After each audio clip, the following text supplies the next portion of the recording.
Olá a todos, espero que estejam bem. Voltando à rotina. O Midrash conta que Deus falou para Moisés: eu tenho um bom presente guardado no meu tesouro e o nome dele é Shabat. E eu quero dá-la a Israel, ao povo judeu. Vá e avise para eles. Para vocês e não para os outros povos, conforme está escrito nos Salmos, e Deus não fez desta maneira para qualquer povo. Depois de finalizar a obra da criação, faltava no mundo o descanso, criado no 7º dia, o Shabat. Conforme está escrito, veio o Shabat, veio o descanso. Shabat vem da linguagem de cessar ou parar. Como Deus descansou do ato de criar, por isso os judeus também descansam do criar. Muitos confundem o descanso do Shabat com deitar na cama e dormir, ou mesmo sentar numa poltrona, esticar as pernas e simplesmente não fazer nada. Realmente, isto é descansar, mas no sentido físico. O descanso do Shabat é um descanso espiritual, de criação mesmo. Nossos sábios estabelecem uma relação intrínseca entre o fato de, na Torá, a mitzvah da construção do santuário vir imediatamente depois da mitzvah do Shabat. E isto implica em não realizar no Shabat os 39 trabalhos executados na construção do santuário. E não importa se, para tanto, o homem não gaste sequer uma gota de suor.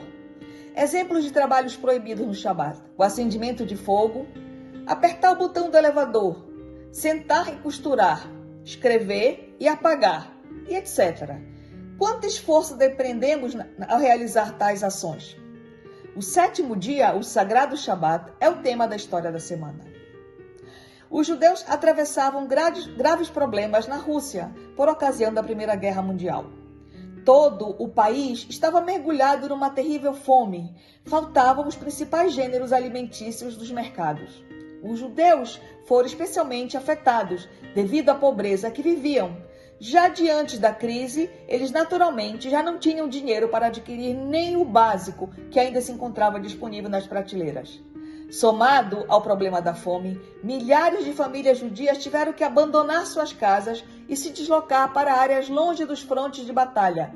Como consequência, elas ficaram sem teto e, às vezes, até sem pão. As yeshivot, casas de estudo, acompanhando a situação caótica do país, também tiveram que se mudar para locais bem inóspitos no interior da Rússia. Apesar das dificuldades, a voz do estudo da Torá dos jovens continua a ser ouvida nesses ambientes sagrados.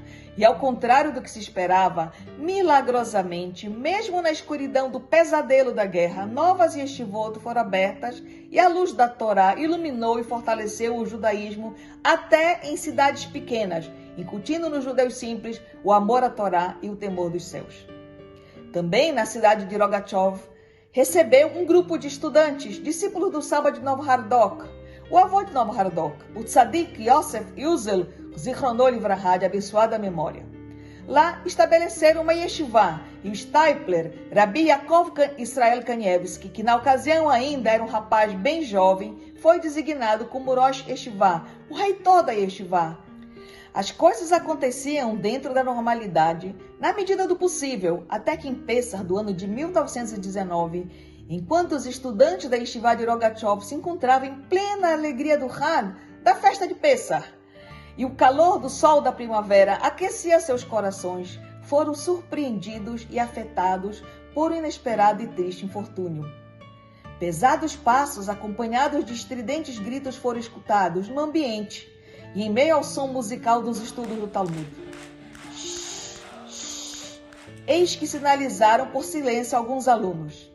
Os jovens judeus desviaram seus olhares na direção da porta da casa de estudo, de onde vinha a voz, e avistaram 2 guardas russos.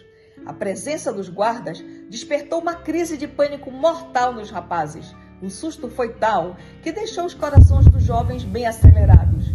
O pensamento inicial foi de fuga, porém logo essa ideia foi abandonada, pois perceberam que não podiam deixar o recinto sob risco de serem baleados pelos policiais sem aviso prévio e certamente sem piedade. Em questão de minutos, o salão da casa de estudos foi invadida por dezenas de soldados russos armados. De onde eles surgiram? Os moços perguntaram. Os guardas levaram todos os jovens que estavam no recinto e os obrigaram a servir como soldados no exército, onde eram obrigados a trabalhar 7 dias por semana. O Stipler, que estava dentre esses jovens, contou: Durante todo esse período em que servi no exército russo, lutei ferozmente para guardar o Shabat e fiz um esforço sobrenatural para não profaná-lo nenhuma vez.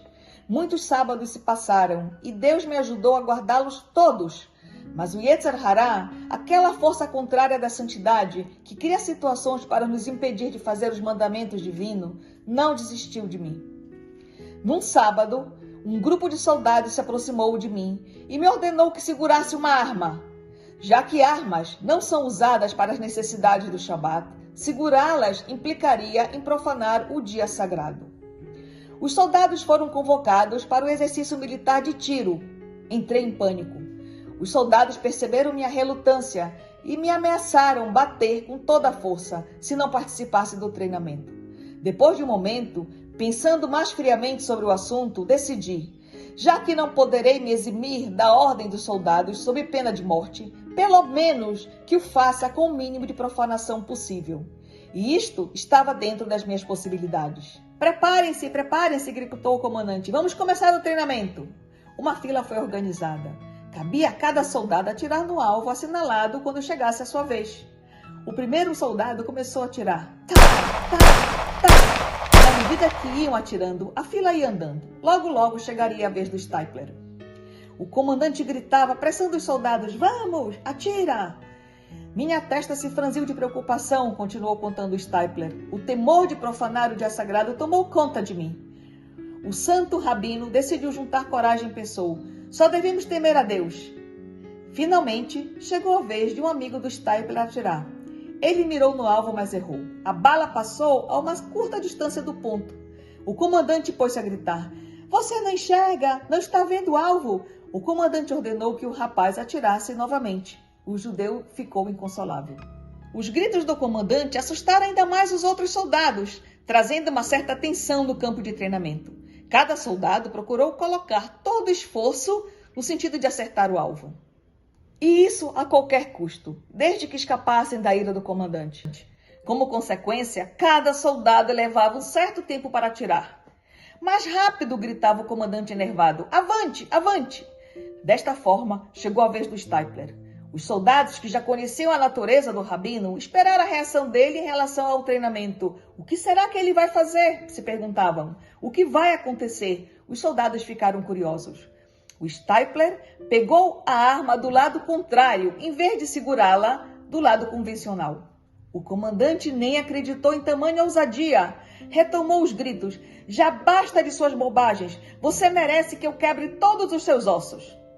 O tzadik se fez de surdo e nem deu importância aos gritos histéricos de seu comandante.